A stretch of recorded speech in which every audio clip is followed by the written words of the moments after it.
Indian News Agency. Mr. Navin Kapoor, please, the floor is yours. This is Naveen Kapoor, this side. My first question is on the BRICS, the outcome of the BRICS.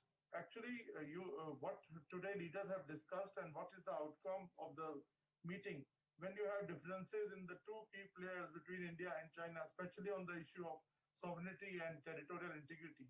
And another two quick questions. When is India going to get S-400? And when is Sputnik starting production in India?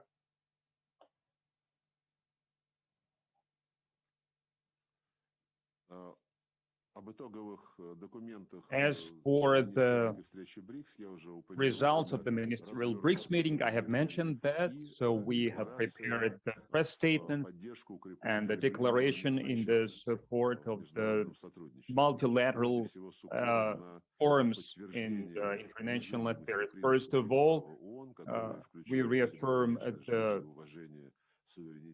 principles of the UN Charter, respect for the sovereignty and territorial integrity of the countries, sovereign equality of all the member states of the UN, the need to resolve any problems with the peaceful means, and respect to the right of every nation to self-determine their destiny, their fate. We didn't have any kind of discrepancies when we agreed on this document. As for the second document on strengthening the multilateral approach, I think it's also the key importance,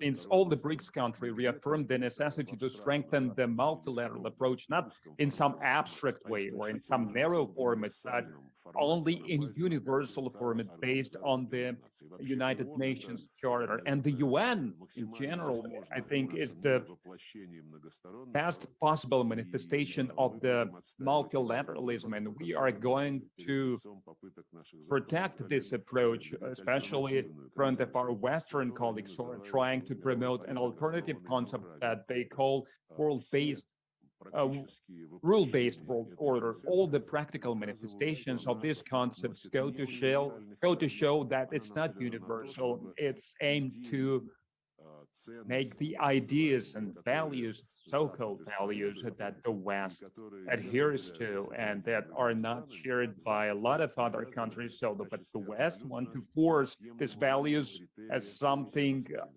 that has no alternative to everyone else. And we can see manifested in a number of initiatives. And now they're talking about having democracies summit that is going to define the destiny of the entire world, even though the nations that are invited to this democracy summit is not going to be chosen by some universal rules, but are European partners are talking about some effective multilateralism.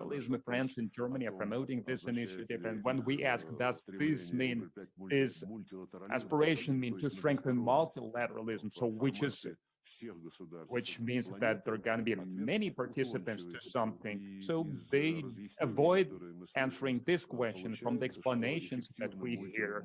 It seems that the efficient multilateralism in the understanding of our European partners is the European Union, where we can see all these initiatives being born, and then the rest of the world are invited to support the initiatives they come up with.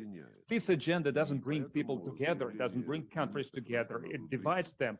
So aspiration of the ministers of the BRICS to support the multilateralism in its absolute and its universal understanding, I think it's of principal importance, of vital importance. So it's very significant. As for our cooperation with India, both economically and politically, and from humanitarian sphere, in the military area, in healthcare, all kinds of cooperation, collaboration, we develop it gradually and according to the agreements that are reached at the highest level.